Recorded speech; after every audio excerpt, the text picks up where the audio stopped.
Boogs. For today's video is lalagyan natin ng Says Lady na pimple patch, yung tigawat ng boyfriend ko kasi ayan na siya, galit na. So ayan, gagamitin natin yung Says Lady acne patch. So lagay na natin. Diba, super galit na yung tigawat niya and naiirita ako. Gusto ko nang tanggalin, kaya ayan. Ilagay ko lang siya dyan, pati doon sa maliit sa gilid. And i-rub test lang natin kung matatanggal ba siya agad. So, ayan, ayaw matanggal. Tapos, masakit na daw yung ginagawa ko. So, after ilang hours is, ayan na yung mukha niya. Tatanggalin na natin yung pimple patch. And, ayun, sumama na konti. Pero, hindi nakuwalat kasi nga, saglit lang siya.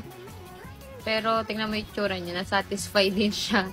And, tatanggalin na lang natin or lilinisin natin yan. And, ito naman, ayan, ang sumama lahat.